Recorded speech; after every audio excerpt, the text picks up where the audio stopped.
Hello, Hey everyone. FlameCon. We're here for another workshop, second workshop of the day. Oh, we gotta wait for people to come in.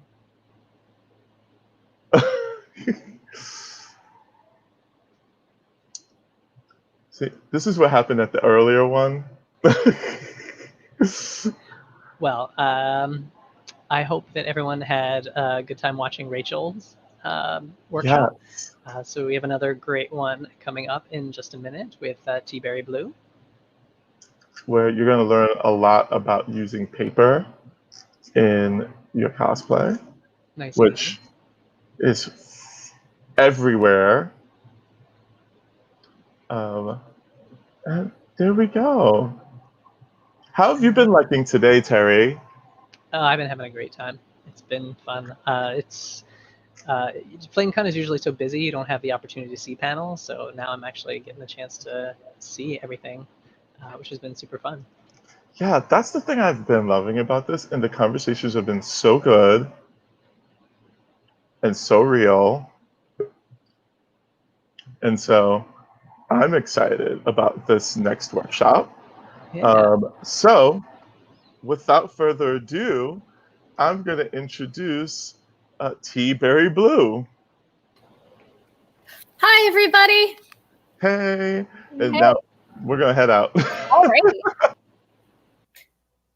All right. Hello, everybody. I'm Tea-Berry Blue. As Anthony said, you can find me at Tea-Berry Blue. Tea like the drink, berry like the fruit, blue like the color. Pretty much everywhere online. I have been the co-coordinator of the cosplay program with FlameCon for the past few years with Rachel, who you saw earlier today. And I'm just super happy to be here today. I'm super excited for all of you to get a chance to play with some cool paper stuff. It's sad that we can't all be together, but I'm hoping that, for some of you who don't always get a chance to see the cosplay workshops, you'll get a little bit of an idea of what we do. So paper, yay. So we're going to talk about using paper to make mostly to make cosplay props. I really like this because it's pretty inexpensive. It reuses a lot of stuff that you'd probably be throwing out. So it's environmentally friendly and it's pretty basic. I'm going to be really spending time on things that if you're a novice cosplayer, you should be able to pick up. We're going to be using stuff that you should either be able to find around your house or get out of the neighbor's trash, or that you should be able to buy at a local craft store like a Michael's or a Joann's Fabric. So it's all really easy to access. So we're going to start off. I'm going to talk to you a little bit about paper mache. Actually, I'm going to mostly be talking to you about paper mache, but shh. So basically, if you don't know what paper mache is when you mix paper with glue and then you use it to create shapes or coatings or all kinds of other things. So you can use paper mache a lot of really cool ways in cosplay to either cover or create the shapes of different props. And a thing to know about paper and cosplay is that over the years, and more recently, I think as comic conventions have gotten bigger, a lot of comic conventions have gotten more and more concerned about people getting hit with weapons. And, nobody expects that somebody is actually going to stab somebody with a sword. Might happen someday, but they do expect that somebody's going to be running down an aisle, somebody else is going to be running down an aisle the other way, and somebody's going to get hit. And people can get hurt. And it has happened. People have gotten hurt in accidents with weapons at cosplay at conventions.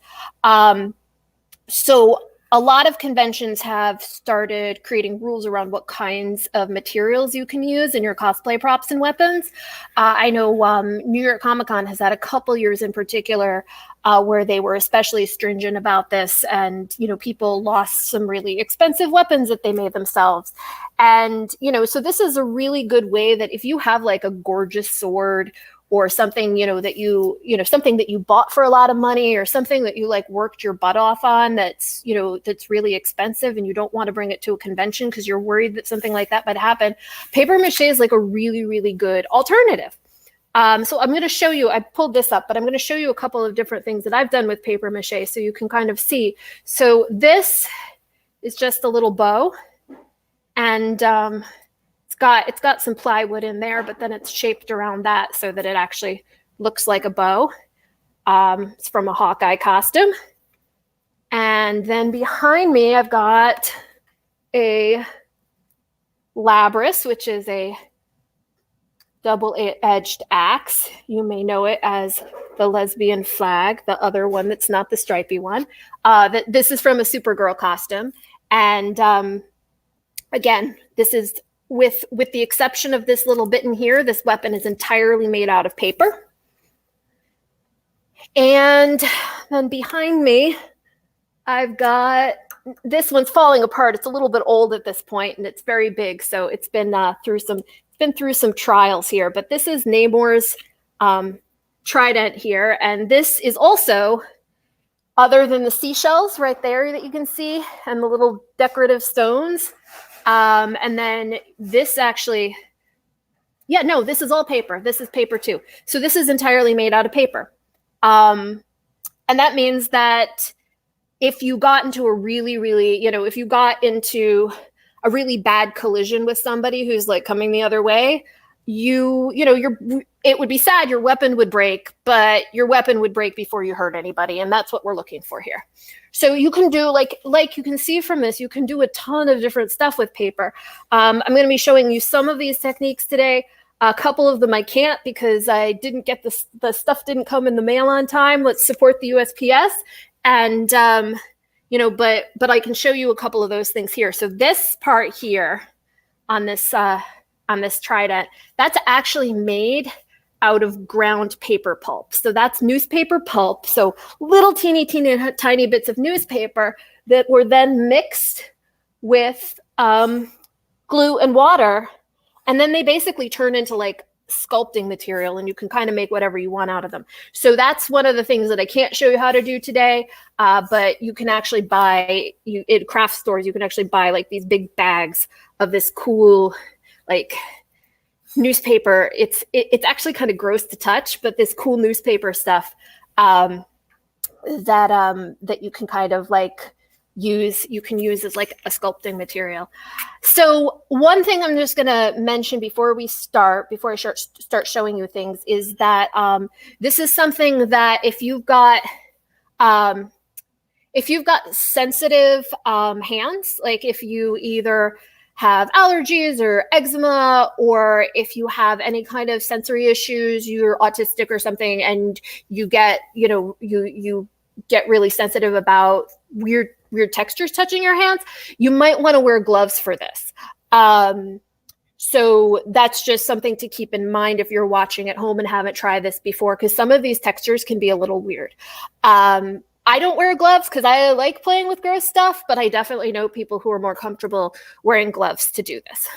So if you're watching, I assume you're not playing along with me at home, but this is the part where if you're somebody who feels like you need an extra layer of protection between your hands and icky stuff, this is where you put your gloves on. Most of what we're going to be doing is going to be with just some basic stuff that you have around the house. Like you can see this is just a wrapping paper tube. I'm forgetting words. It's a wrapping paper tube. So you save things like this. If you're interested in doing paper mache, saving pieces of cardboard, saving the like weird styrofoam shapes that come inside packages. Not the peanuts, those aren't good for anything, but like if you buy like a new TV or something and it's got like a weird styrofoam block around it, those are great. And foam rubber is really great. So there's a whole bunch of different things that you can use, that are things that you would throw away otherwise. And you can cut them into shapes and then use paper mache to reinforce them. So I just did some samples on here so you could kind of see what some different things look like. So we're good. One of the things, easiest, most popular, and frankly, my favorite thing to work with is newspaper. So it's newspaper. You're used to newspaper. You can also just like buy sheets of blank newsprint if you prefer, if you don't want to be touching stuff with ink on it. That's something you can do. So that's what it looks like when you paper mache the newspaper. And then we've got magazine paper. And again, I'm sure I'm not near the camera. There we go. I'm sure that you all know what magazine paper feels like, looks like. If you've got some comics you really hate, you can do this with those too. You can really do it with any paper that you're throwing out. You want it to be thinner paper. It's harder to do this with something like a brown paper bag. That's going to be really stiff, and you would need so much glue to do that. That's not something you really want to do, but magazine paper. And then this last piece here, I just did an example because I know that this is something a lot of you might have done in like kindergarten. This is just tissue paper. Tissue paper gets a really different texture. And while I wouldn't recommend using tissue paper for most paper mache that you're going to do for props, it's actually really nice for things where you want it to have like a more organic or like really old look and feel. So if you're doing something where you want it to look kind of like cracked, or you want it to look mossy, you want it to have like the texture of like wood or roots or something like that, working with tissue paper is going to like help you on your way to getting there, and you won't have to do as much work once you've got it down, because it actually wrinkles up a lot while you're actually working with it, and those wrinkles stay. So that's where, like, for me, for most of these things, I prefer the newspaper because the newspaper stays really smooth. Magazine stays mostly smooth, but it does wrinkle a little worse. And then of course the tissue paper for things that you want, if you really want that like grainy look to it, that's what you're going to do. So this is just so you can kind of see how these all look. And I'm going to show you a little bit about how you actually do this. So one of the really cool things about paper mache is you can kind of do it to anything. You can do it. I usually use either, like I said, I use cardboard or I use craft foam shapes. So you can buy craft foam. I've got some craft foam right here. You can buy craft foam. Again, at your local craft stores, at school supply stores. It's pretty easy to get your hands on. It comes in a lot of different thicknesses. So this is the standard thickness that you're going to see. And I think this is somewhere between like 1 millimeter and 2 millimeters. You can also get it. This is harder to find. This you probably have to order online. This is a 4 millimeter craft foam. So this is something that, like, if you wanted to make your own armor, this would be a good thickness to use. So, you know, there's different thicknesses available, and that you can cut it, you can shape it, and then you can use the shapes to make things. So one of the things I thought might be fun to do is to do a little shoulder piece of armor, so you can kind of see how this works. So I got a piece pre-cut, like it's a cooking show. So here we go. And you can kind of do this yourself. You're going to kind of like basically make a circle-ish shape. One of the cool things about cosplay, if you're just starting out with cosplay, I always point out my rule of thumb for cosplay is it needs to look good 3 to 6 feet away, because that's where people take photos from. So if you're making something and you're right up close and you're like, oh crap, this looks really bad, don't worry about it. What you want to do is look at yourself in the mirror, give yourself a couple feet, stand back from the mirror a couple feet, and then look at it. Or take your photo in the mirror, or get somebody you live with to take your photo, so that you can see what it's actually going to look like when people take pictures. Because frankly, like, there are a lot of costumes that look absolutely incredible pictures, but when you get up close, then you can like kind of see, oh, that thing that looks amazing is actually made out of craft foam, which is actually it's really freaking cool. So here's a piece of craft foam that kind of measured out to my shoulder. And once you do this, then you're going to want to trim it a little bit, but we're going to do this. So if I know where my scissors went, we're going to do this. So here's my scissors, and we're going to get a little piece of tape, and we're going to tape this. We're going to tape this so it's got a little divot in there so that it'll actually fit on me later.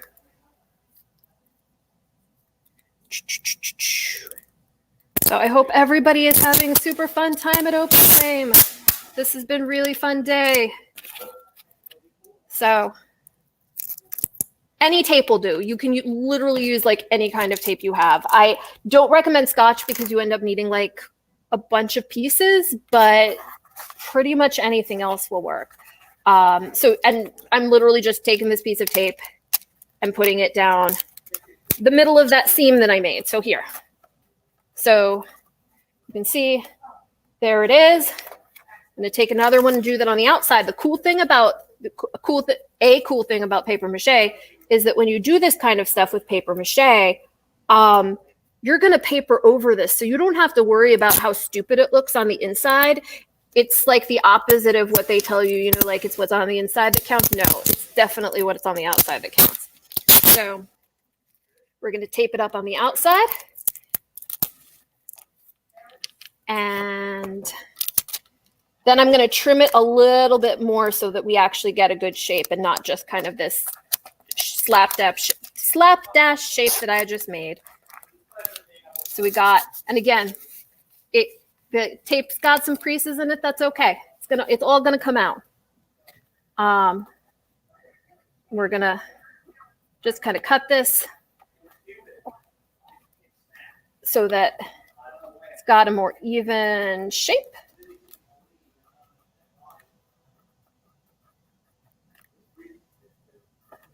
This piece, we're going to trim it here. All right, so now we got a fun shape. Fun shape. Good shoulder shape. Okay. And now we're going to actually paper mache this. So I'm going to be using Mod Podge. Mod Podge, again, you can get this at Michael's. You can get this at like Joann's, Walmart, probably Target. It's, you know, it's pretty easy to find. It is expensive. This is actually something you can do a couple other ways. If you don't have the money to spend on Mod Podge, or you just want to save your cash, or you can't find it at the store, you can actually just use water and flour. So the easiest way to make paper mache glue is to mix about. You basically want 4 parts water for every part flour that you use. Some people say 5 parts water, but you can like play with the consistency as much as you want. You could also just water down Elmer's glue. So if you just have plain white glue and you want to water, you got to water it down a little bit to get this to work, but you can just water that down too. So you don't really need fancy glue. You can use what you have available. Mod Podge, though, Mod Podge makes their glues in a bunch of different finishes. So this is a matte finish glue. You can also get a glossy finish glue. You can get a sparkle finish glue. So there's a lot of fun stuff you can do with Mod Podge. It's a really good addition to like a cosplay craft storage if you are trying to put one together. So we're going to open our Mod Podge, and then we're going to take some of these I pre-cut paper strips, and basically, I really like using these guys. You can get these pretty much anywhere that sells craft supplies, these little sponge brushes.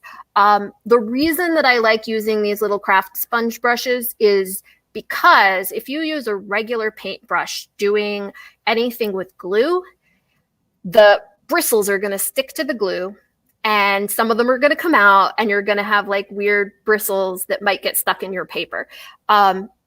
So it's one of those things that if you're finicky about textures, don't use a bristle brush on this kind of stuff. These will work. In a pinch, like a Q-tip will work. There's a lot of stuff you can do. There's a lot of stuff you can use, but these are my favorites. Oh, the other thing too is that the glue sometimes gets really hard to wash out of a bristle brush. So, and these are cheap. You can buy I bought this for today. We're not going to go through all of these today, but I bought this thing for today, and this was like $5, and it'll last me a very, very, very long time. So yeah, and basically what you're going to do is when I do this, I actually put the glue on the surface that I want to glue things to, not on the thing that I'm gluing down.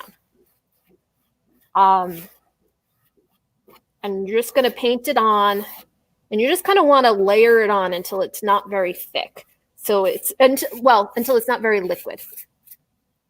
And then You're going to take your strips. I like cutting strips about this big. Now, one of the things that you're going to notice, it's anywhere from like a half of an inch to an inch wide. And then the length kind of depends on however I'm feeling and what I'm making.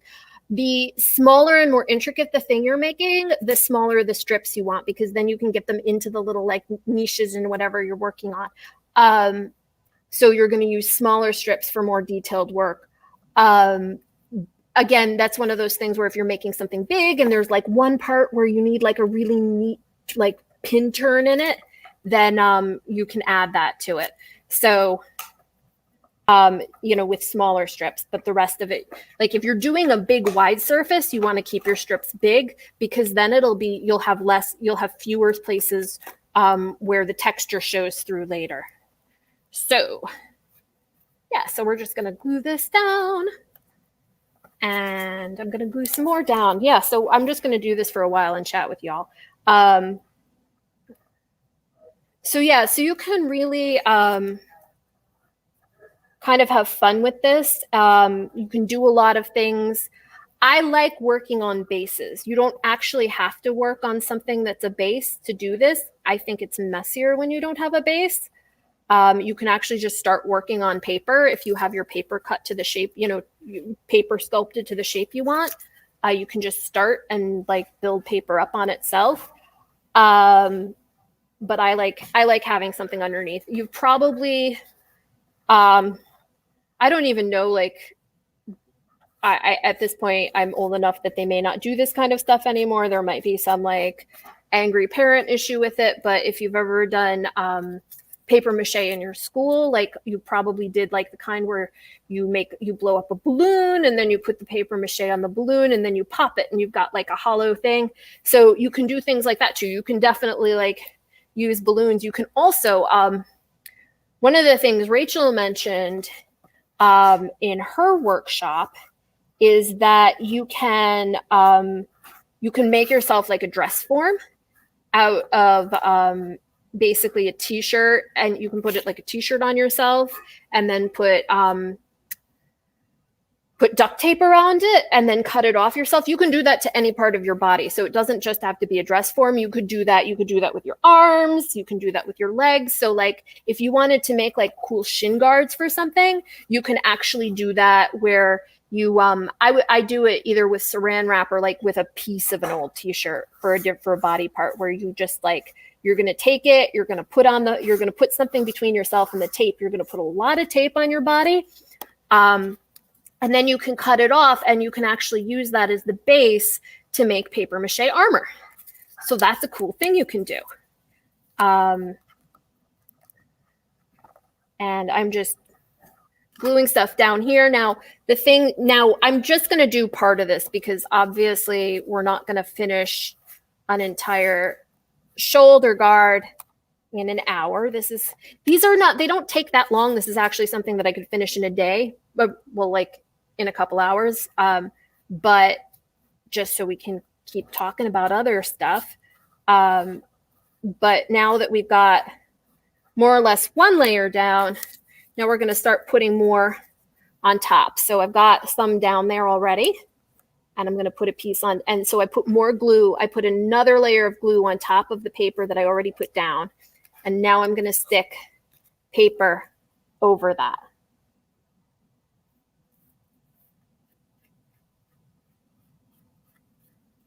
And if anybody wants me to show you something more closely, we can do that too. And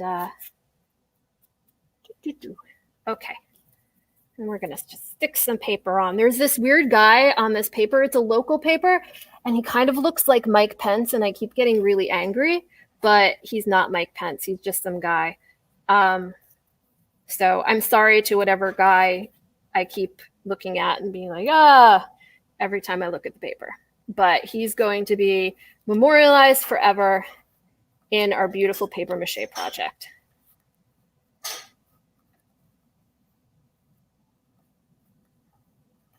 Okay. So now that you can see there are all these edges, you'll do the same thing with the edges. You basically put some glue on them, fold them over, If they don't stick right away, that's okay. There's other ways that you're going to stick them down later. So you can put more glue on top of them. You can add another layer of the paper on the inside. You can just tape them down, frankly, if you want. So there's a lot of ways to handle something like that. But now we got a couple layers on here.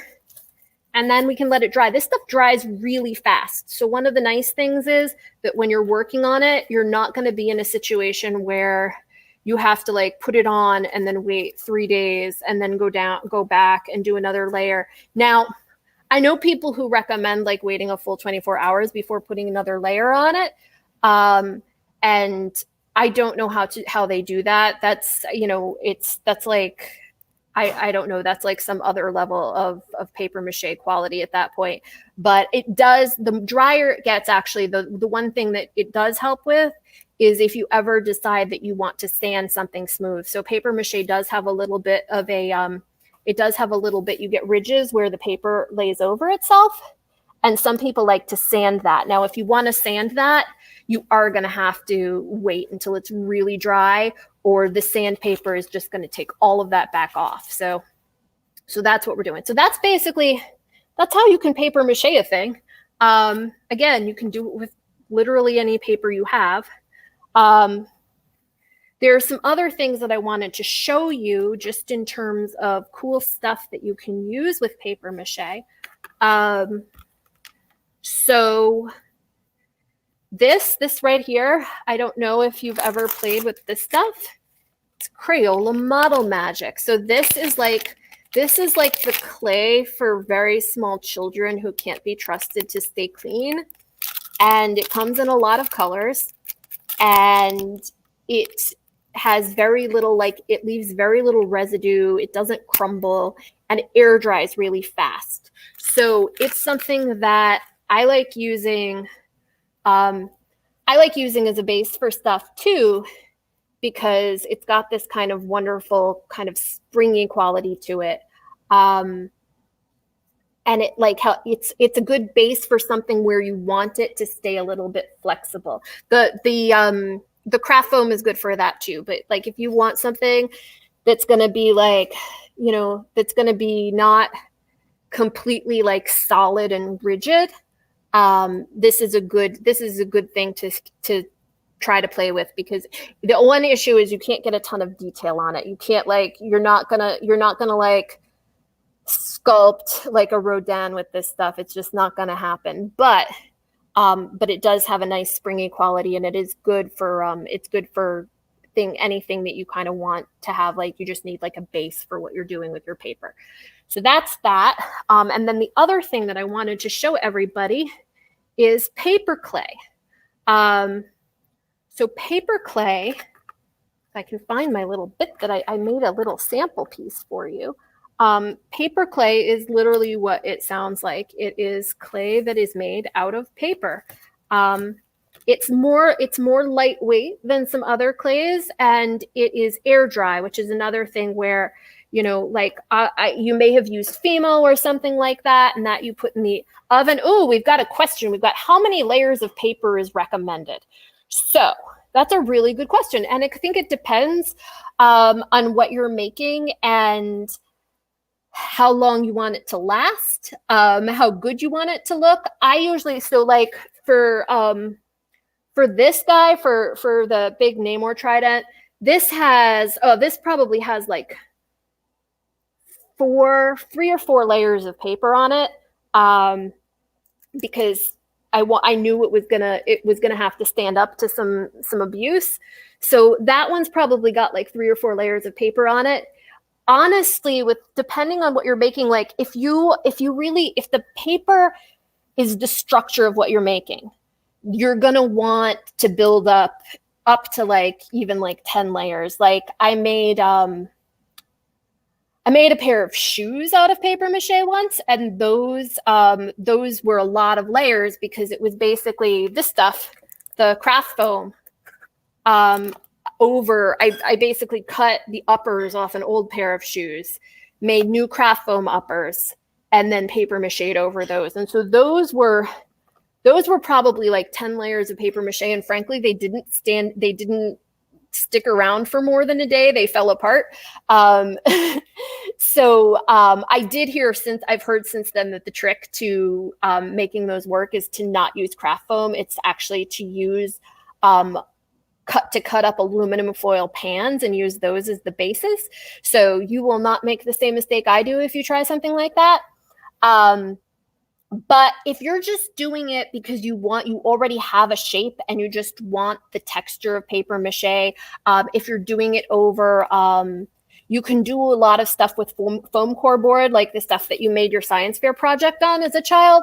That if you're doing it over that, you just need like 1 or 2 layers, because really all you're trying to do is kind of disguise the shape and make it feel like a more organic object. So so it really, again, totally depends on what you're making, totally depends on what you're comfortable with.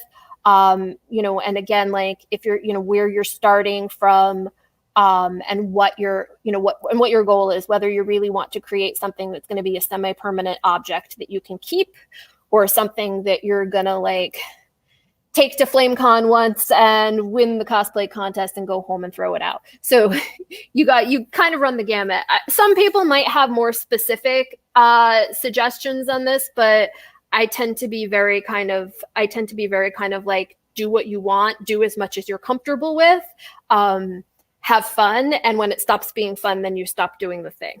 So that is my best advice. Okay, so we're going to find the paper clay, which I put over here. Okay,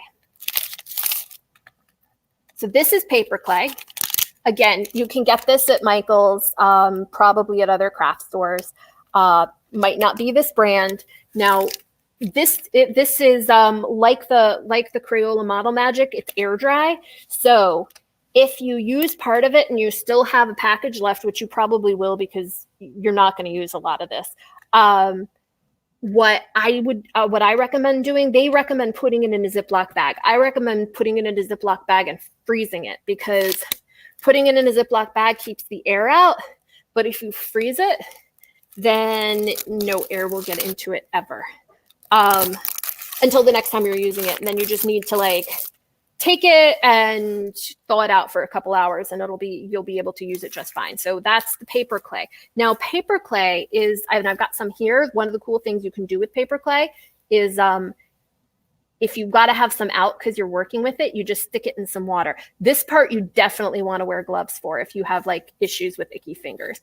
So here's a piece of paper clay that's been sitting in water. It's really slimy and gross, but I'm going to rub the slime off, and then I've got a cool piece of clay.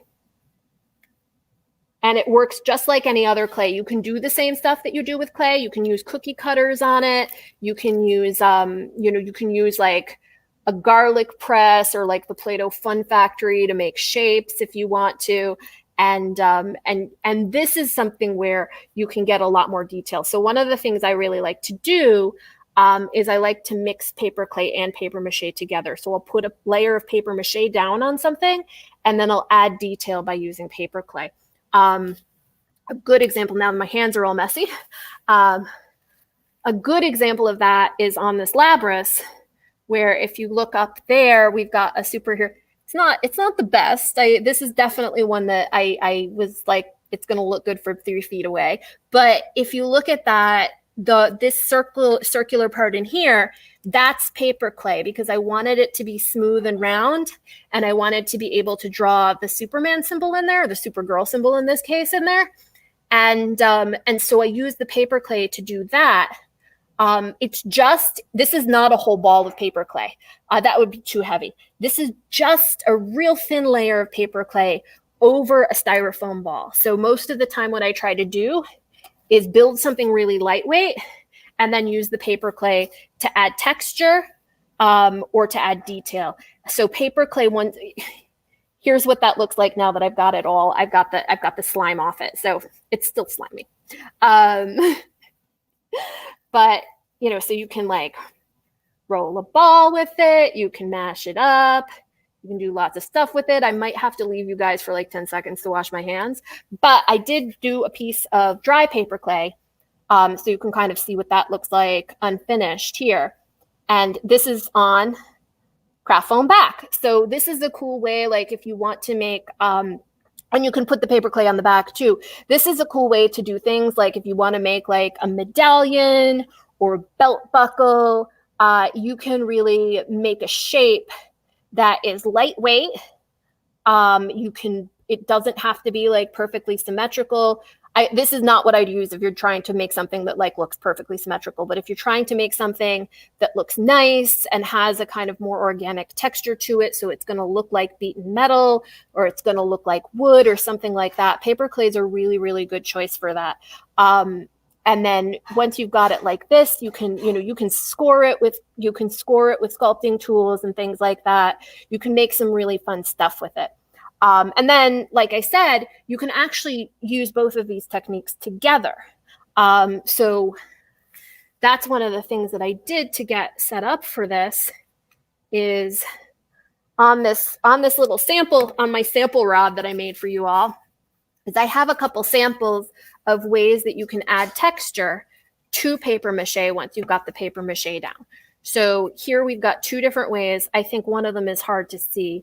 So this right here, this right here, the white, that's the paper clay. So let's say we were making a hilt for a sword.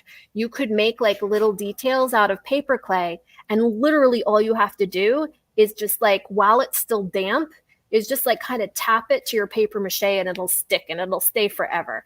You can glue it down if you're worried, but you can just like sculpt it right on there and it'll look really cool. Then the other thing you can do is you can actually just, and that's the part I'm having some trouble figuring out how to show it to y'all, but you see that gold there. So that is literally just your friendly old fabric paint that we all decorated t-shirts with when we were kids. So if you get this, you can actually, like, if you squeeze harder, you'll get a fatter line, you'll get a hot, you'll get a more raised line, but you can use that to like add all kinds of details to things. And then once you've got those details down, you put those down before you paint, and you can paint over it and it'll look like they were built into whatever the thing is that you're making. I'm going to wash my hands, take a 10-second break. I'll be right back. If I can leave.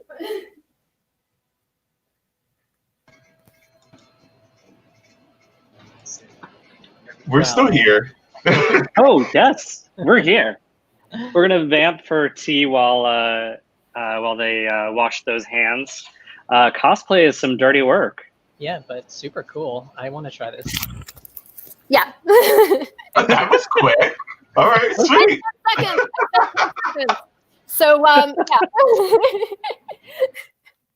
I should have just had like a bowl of water at the table or something, or worn gloves like I warned everybody else to, but no, I didn't.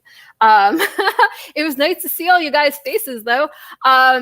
So yeah, so that's basically what you can do with paper clay. And then what we're going to do now is we can paint over it and you can see what it's going to look like once you get those pieces together. So I've got paint here. Now, I really like this brand of paint. This folk art paint is what I tend to use for paper mache. I'm really familiar with all the brands that they have at Michael's because that's usually where I go for stuff. So I can't necessarily speak to paint brands at other places, but Michael's tends to have, they have the folk art, and they have another one called Americana. Oh, Jay, my husband brought me water from my hands, so now I can do this properly.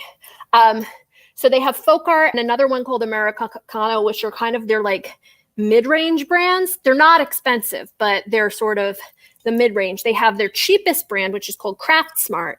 And then they also have a Martha Stewart brand that's their most expensive brand. So the Craft Smart, I tend to find, is not great as a final coat. And so a lot of the time what I'll do, because the Craft Smart's real cheap, it's like 80 cents. A lot of the time what I'll do is I'll buy that Craft Smart paint and paint like the first several coats with the Craft Smart. And then I'll get this stuff, the folk art or the Americana, or I'll get the real fancy Martha Stewart paint that costs like $3 or whatever it is. And I'll paint one coat over those once I'm done. so that I'm not spending way too much money on paint. So that's basically my my tip for getting things to look pretty at the end without spending too much money. So we're gonna paint. And again, love these guys. This one's got dust on it, which then kind of defeats the purpose of having them, but pull the dust off and get some on my brush here. Ooh. And you can just paint right over the paper mache. And again, the paper mache dries so fast that like I've done on bigger pieces I started doing them and I finished my final coat of paper, and by the time I was finished with my final coat of paper, the beginning of the part that I'd done first on my final coat was completely dry and ready to go. Yeah, see, this is why I get the Craft Smart, because now I'm putting the fancy paint on, and it's just like got like a hint of gold. It's not an actual coat of gold, so I should have gotten some of that so that I wasn't blobbing this paint on here. But I'll do the part at the top, the newspaper part, so you can see, remember what it looked like before we did it, and then we're going to put some paint on it and you'll see what it looks like after, so you can see how it kind of just, you get that cool raised texture that looks like it's kind of worked into the paper mache. Boop, boop, boop. Okay, so this is, again, it's one coat of paint. You can still kind of see through it. We'll have to wait for it to dry to add another one.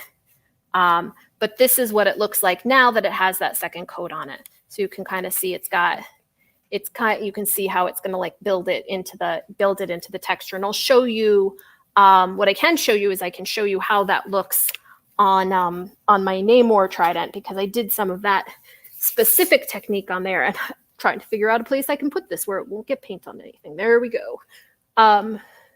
So on the Namor trident, you can kind of see, oh my gosh, you can kind of see most of the techniques that I've talked about today. So this part, the base for this part in here, this is that model magic that I was talking about.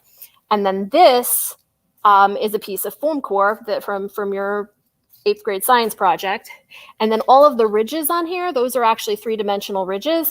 Those are paper clay. So the paper clay was added on after I did the paper mache, and then I painted the entire thing together, and it just looks like you basically end up with this thing that looks like a fish fin. So it's pretty cool.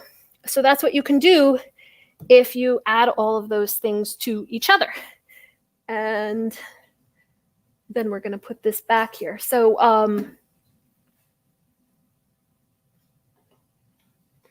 yeah, so that's there. And I'm going to see how this is doing drawing wise. Oh, we have a good question. Would you recommend using a spray paint primer for larger builds, or does the paint sponge technique work better with the materials? That's a really good question. I don't think I've ever done anything big enough that I could use spray paint on it. And frankly, I've always lived in very small apartments where spray paint was not necessarily something that I felt safe or comfortable using. I would say I don't see why spray paint wouldn't work well for big things, especially if it's a big thing where you want everything to have like the same sheen and texture and layer. I would just like go for it. It's not something I've ever worked with for not wanting to have aerosol paints out in my tiny New York City apartments, but I can't see why it wouldn't work. There's no reason why you shouldn't try it. It sounds like a good plan. So yeah, it probably would save a lot of time. One thing that I wanted to mention, because I know I mentioned before, is doing this with foam rubber. Forgetting words again.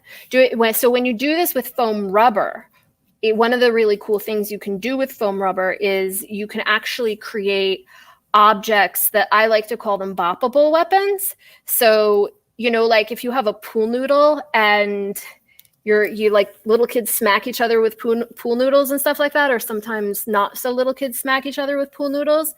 Yeah, like if you use foam rubber and you cut your weapon out of foam rubber, like you want to make like a big comical sword or something. I actually have a big comical 6-gun, which I didn't bring with me because FlameCon, even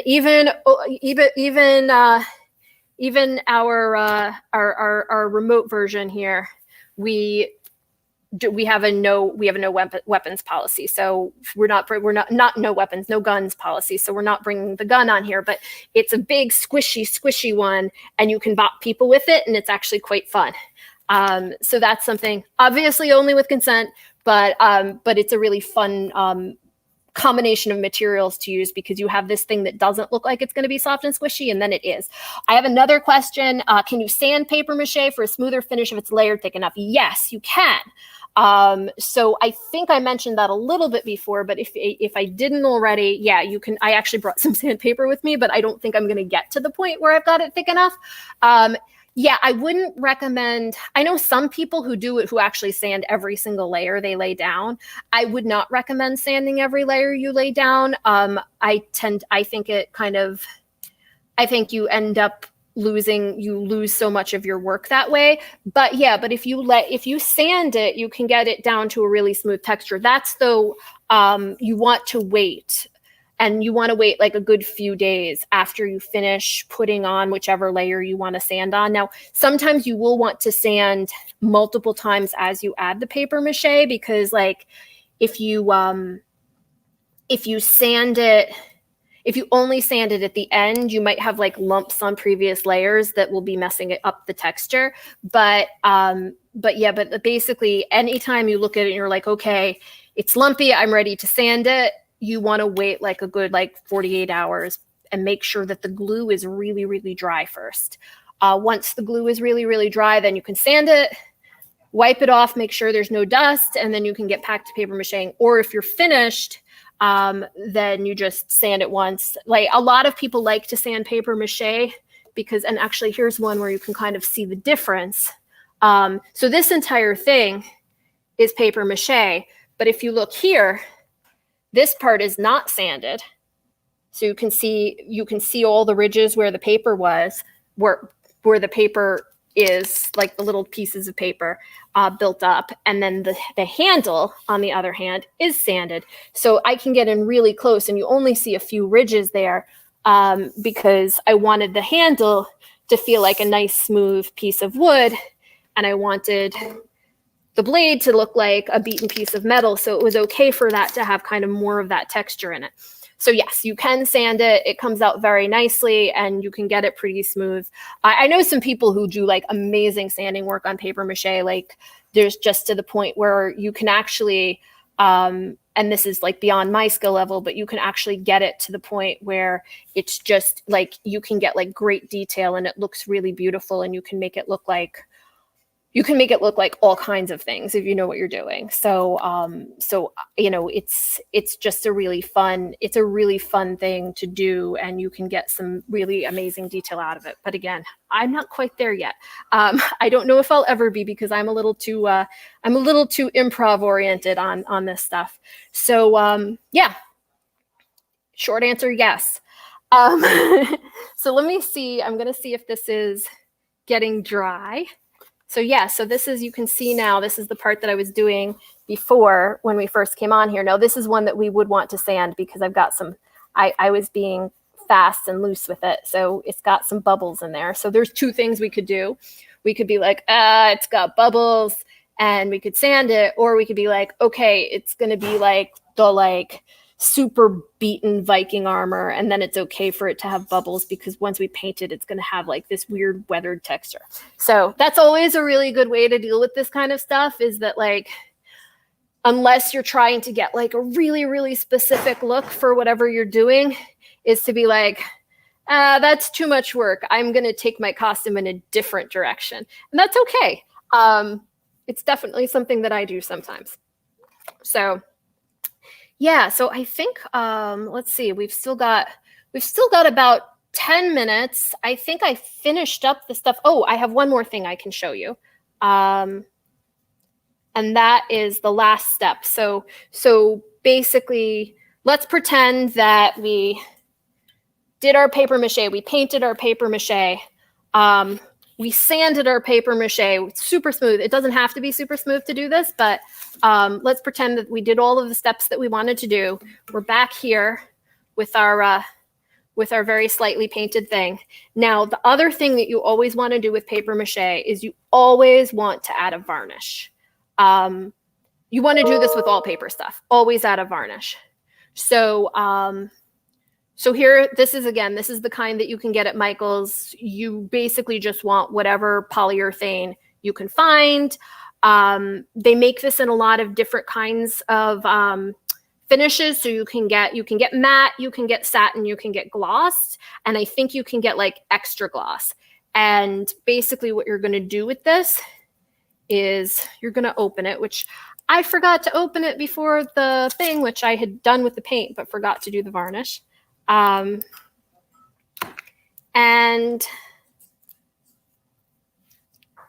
excuse me, I'm going to do this the rude way. And you've got, it's pretty straightforward. Like it's exactly what you expect it to be. You're going to take this out. I'm going to get another one of these brushes and put a little varnish on there. I always think it looks really cool because it's kind of got like, I don't know if you can see it. It's got like this very iridescent look to it. And you can paint that over your thing. And that varnish is really important because obviously no matter how careful you are with paper, you don't want this to get wet. And like, the worst thing that happens is you make like a beautiful paper weapon and you've got your whole costume ready to go and you're like in, you know, whatever city you've like managed to drag your paper weapon to from, you know, I don't know when this is going to happen again, but on like, you know, on like a 6-hour flight and you get to the convention and the day of the convention, you wake up and it's raining. Like, you do not want to have a paper weapon out without varnishing it. So the polyurethane is basically going to keep it safe. It's gonna fill in all of those creases. So if you like me were too lazy to sand it, it's going to fill in all the places where the water could get in. And it's gonna you know, and it's gonna cover the top layer, and you've got a waterproof varnish on there that's gonna protect your paper weapon from turning into like a really soggy weapon, which would be like the most depressing thing that has ever happened. So always do varnish. I tend to like the way even with stuff that I don't want to look glossy at the end, I tend to like the glossy varnish better than the other finishes, but you know, it's definitely a your mileage may vary thing because people have different tastes and that's okay. So yeah, so that's definitely, it's an important step to know is to try to use the varnish at the end. And that's basically everything that you need to know to do to make good paper mache props. So it's not the hardest thing in the world. It's probably something that I hope you've been able to learn something from me today. If there are any other questions, we've got a few more minutes if anybody's got more questions. But that's basically the thick of it. So I hope this has been fun. It's been fun for me, and I hope you all come to FlameCon next year with amazing things made out of paper. And come over to the cosplay corner and show them to me and Rachel. And if they're made out of foam rubber, bop us on the heads with it, but only with our permission. All right, cool. Hey, how's it going? It's going good. These have been amazing. These cosplay workshops. I'm so glad you like listening to me chatter at you for 50 minutes. So you have so much information. I was impressed that you've like filled a full hour with just like content on content on content. Oh, there's like so much more stuff too. Like this is literally just me trying to go through like, okay, what are the basics somebody needs to know to do this? So it's really, you know, everybody watching, you can definitely like look stuff up online. You can look up, like, for those of you who are asking about like techniques for spray painting, that's something to definitely look up online. You're going to find way more information than you will from me on that. And there's like that thing that I was talking about at the very beginning with the like pulp, making like the paper pulp stuff. It's the coolest thing, because like I've seen people like make like Captain America shields out of it. It's the coolest stuff. So that's another thing that, like, if you do this and it's fun and you want to like take it to the next level, there's so many other things you can try. Like, how long have you been doing cosplay? Oh gosh. So I grew up with a mother who was really into costumes, like making costumes for me. So I had, which isn't quite the same thing as cosplay, but I had tons of costumes. I was always super into Halloween. I did a lot. I went to like a lot of cosplay parties in college. I got into cosplaying at comic conventions probably in like 2010-ish was probably the first time I cosplayed at a convention. So people are saying thank you for coming. So so probably for about 10 years now that I've been cosplaying at conventions and doing like superhero costumes and and stuff like that. So yeah, like, it shows, like, that's the knowledge you have and the quickness with which you can reply to people. That's something you only get by committing to it and doing it for such a long time. Oh, it's super fun stuff. And it's fun stuff to talk to other people about. And we're all so far away that we don't get to talk to each other as much. Yeah. So so super happy to share. And if people have questions, you can totally message me online. I'm at Tberry Blue on literally every social media platform. So, well, not literally every, figuratively every. I'm on Twitter, Tumblr, Instagram, Facebook. Everywhere is Tberry Blue. So you can find me if you want to know more. Or if you are someone who does not have facial hair and wants to learn how to put facial hair on your face, because that I can also do without HRT. What skills don't you have? No, I mean, I can't do the stuff Rachel was showing everybody before. So if you missed Rachel's 3:00 panel, go watch the replay of it, because she can do some like amazing things with fabric and wigs that are not in my skill set. So yes, and that's why we work together, because we're both good at different things. And that brings up a very good point. You can rewatch all of these panels and workshops on the YouTube channel for Geeks Out. So by all means, go back and watch that. However, thank you so much for this workshop, T. You're super welcome. Thank you, Anthony. It was fun to be here. So now that workshop is done, we have another panel, which is streaming as a hobby or career. So if you're interested in streaming in any capacity, we're going to have a nice panel of people who are going to talk you through what it's like to do that kind of work. So head over to that one. Thank you for watching.